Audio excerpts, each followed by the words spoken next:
we are back from break. I'm David Boles, and this is Boles.television. It's Boles.tv. BOLES.tv. Coming to you live from the East Coast of these United States. So, there's a whole new controversy that's kind of brewing, and I find the whole thing sad and disappointing and, I guess, not surprising. Harriet Tubman founded the Underground Railroad. And when you're a young kid in the Midwest and it's Black Appreciation Week in 1970, you're told by your, third, fourth grade teacher, hey, find a black person in history that you can, make a cutout of and put it on your locker and we'll celebrate Black Americans Week. Hey, that's what we did. And I remember one of those years was Harriet Tubman. And I remember coloring her cutout body, and I think she had a pink robe on or a purple robe or something like that. And then, you feel good about yourself because, hey, look, I'm a young white kid from the Midwest, and I'm celebrating the black people. And it sounds crass and awful, and it is and it was. But back then, 50 years ago, that's how you celebrated the black community. So I remember reading something about Harriet Tubman, that she was deaf or had lost her hearing, in anticipation of sharing this next story with you. And so I asked my best friend, ChatGPT, hey, was Harriet Tubman deaf? And I was very quickly and rudely corrected. Was Harriet Tubman deaf? No! Harriet Tubman was not deaf. However, she did suffer from health complications due to a traumatic brain injury she sustained as a young girl. I did not know that. Around the age of 12, ChatGPT says, Tubman was struck in the head with a heavy metal weight by an overseer, causing severe damage. As a result, she experienced symptoms such as seizures, severe headaches, and narcoleptic episodes for the rest of her life. I did not know any of this either. These episodes, ChatGPT says, sometimes referred to as sleeping spells, could resemble unconsciousness and might have led to some misconceptions about her sensory capabilities, like was she deaf? These medical conditions, although debilitating, did not deter Tubman from her extraordinary accomplishments. She became an American abolitionist, humanitarian, and spy for the United States Army during the Civil War. She is most famous for her role in liberating enslaved people through the Underground Railroad, a network of anti-slavery activists and safe houses. It is essential to approach Tubman's life with the nuanced understanding that, despite her medical setbacks, she was a remarkably resilient individual whose contributions to American history are immeasurable. For further reading, so I'm going to ask, what is an overseer, just so we get the definition. What is an overseer?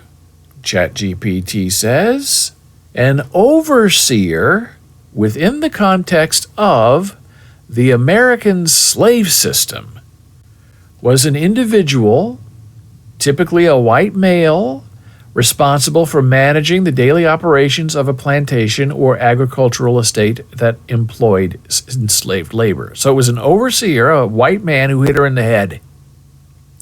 The overseer's duties were manifold and encompassed aspects such as supervising labor force, overseeing the planting and harvesting of crops, and maintaining discipline, hitting young girls in the head, and order among the enslaved people. Given the dehumanizing nature of slavery, the role of the overseer was often associated with the harsh treatment of enslaved individuals, including the administration of corporal punishment, hitting him in the head, to enforce labor and suppress any forms of resistance or insubordination. The figure of the overseer was a nexus point where economic imperatives met with social and racial ideologies. The overseer was often accountable to the plantation owner and was expected to maximize productivity and profitability. This managerial imperative often translated into brutal conditions for the enslaved, engendering a system of surveillance and control that was emblematic of the larger institution of slavery. Though the position of overseer was an occupation held in higher esteem than that of the enslaved, it was not considered a high-status job in Southern society. Overseers often hailed from lower socioeconomic backgrounds and saw the position as a stepping stone to acquiring land and enslaved people of their own. The legacy of the overseer is a contentious and painful one, representing a confluence of economic exploitation and human suffering that was the foundation to the institution of slavery in these United States. The role has been subjected to extensive scholarly inquiry, and it serves as a lens through which the intricate dynamics of power, race, and economics during this dark chapter of American history can be examined. Wow! Now we know about Harriet Tubman, which leads us to our next disappointment. This is a sculpture of Harriet Tubman. Philadelphia received 50 proposals, including this one from artist Alvin Petit, after announcing plans for a Harriet Tubman statue in front of City Hall. The title of this article from the New York Times is "Philadelphia Asks If Race of Tubman Sculptor Matters." Uh-oh, here we go. Yes, again. A white artist was invited to design a statue of Harriet Tubman. After complaints from the black community, the city held an open call for submissions. Now, curious, strange, and disappointing in every way. A year ago, the city of Philadelphia invited an artist to design a statue of Harriet Tubman that would stand in front of City Hall to honor the abolitionist's legacy and celebrate her connection to the city. Then came the complaints. Some incensed artists and community members argued that the city should have used a public selection process rather than awarding a commission, in part because the artist the Philadelphia people had selected was a white man. Now, that's very interesting to me. Now, I agree that the contest should have been everybody submits. We don't know what race you are. We don't know what gender you are. We don't know anything about you. All we do is we look at what's presented, and we, the city of Philadelphia, we pick the one that we think best represents the person who we are honoring, who is Harriet Tubman. Now, would Harriet Tubman like being caught up in this race issue in 20 and 23, where a white man is not allowed to be commissioned to create a statue of a black woman? That's the issue, and it's a nasty one. And I can sort of see both sides, but I still find the whole thing very disappointing. So the city ultimately responded by ending its partnership with the artist, the white artist, and issuing an open call for submissions. It received 50 applications and has recently unveiled 5 semifinalist designs, all created by black artists. Now, that's where this gets uncomfortable, because we are immediately, my friend, reminded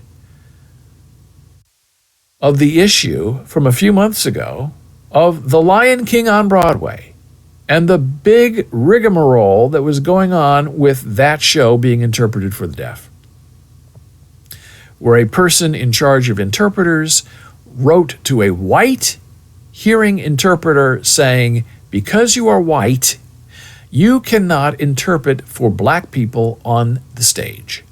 It has to fit aesthetically. Therefore, the skin color must match The skin color of the interpreter and the skin color of the artist on stage. And the white person who was thrown out sued, and I hope won a lot of money.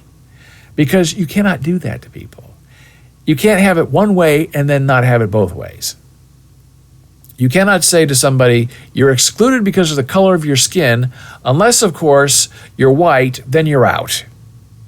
And that's what happened in this case of the Harriet Tubman statue. And that is what happened in the case of the Lion King.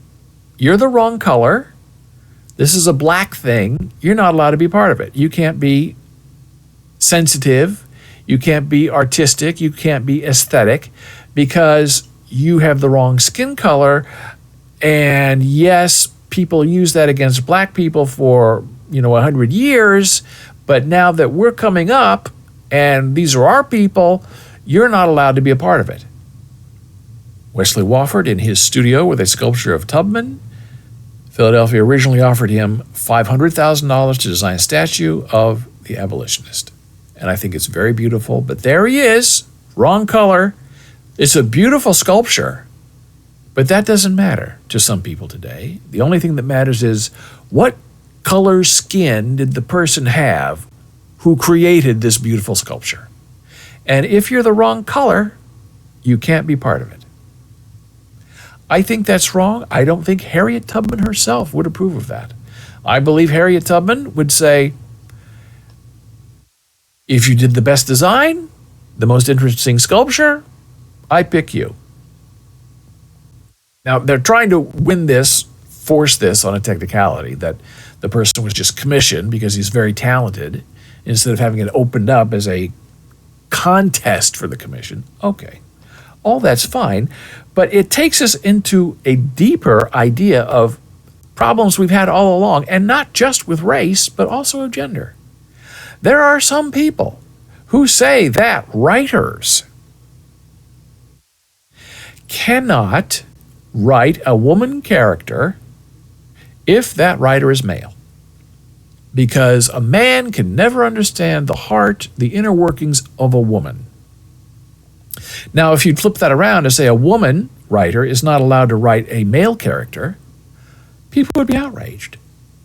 But because it's a man writing about a woman, how can a man ever understand a woman? Then there are some people who try to make that an issue.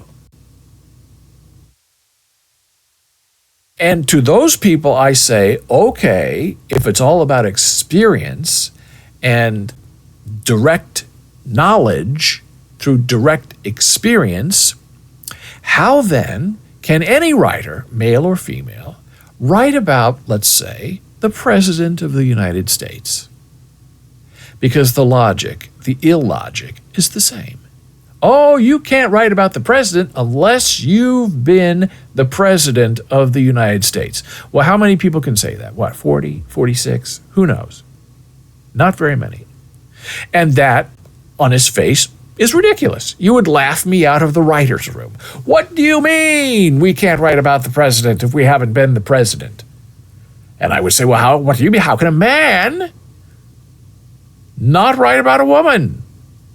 Why is he not allowed to write about a woman? Because he's not a woman. But a woman can write about a man. It's these sticky, some would say woke, issues of unfairness that are flipped to be conveniently fair. And we've seen it throughout history, and it's not going to stop. And I think it's only going to get worse. Oh, a person from New York can't write about someone living in the South because they don't understand. They don't get our history. They don't get our culture. You only write about what you've directly experienced. Well, if that's the case, science fiction, done. Because people who talk that way, people who disallow people because of the color of their skin, either way, their talent, their gender, their ingenuity, they are promoting a lack and a loss of creativity and imagination. You can't possibly imagine and then write about what it's like to be me because you're not me. You can't write about a mass murderer unless you're a mass murderer. Nobody can write about Abraham Lincoln because you might know the facts, but you don't know how he really felt. But then we have a Supreme Court who says, oh, we base all of our decisions, wink, wink, on original intent because only we, the Supreme Court of these United States, can possibly know what the original founding fathers meant when they wrote the Constitution all those years ago. Original intent. But what about the line, in order to form a more perfect union, which right there suggests that all of these faded documents were meant to change and breathe with America. No, no, no, no. We're the Supreme Court. We know the original intent, and this is what it means. It's all ridiculous. We have to try to get along with each other. We have to welcome thoughts and visions and imaginations from a wide variety of people, no matter what color they are, no matter what sex they are, no matter how they identify and relate to the world. Everyone can be heard, everyone can be involved, everyone can be determinative, but I would argue talent and creativity matter. And to me, talent and creativity trumps all of that because it's all done without the microscopic intention of imagined influences and motivations. You either see something and you say, that's big talent, or you see something and you know, wow, this is what it's supposed to be. That's imagination. That's something we haven't thought of before. And that is what we need to honor as a people. That's my take. Let me know what you think. You know where to find me.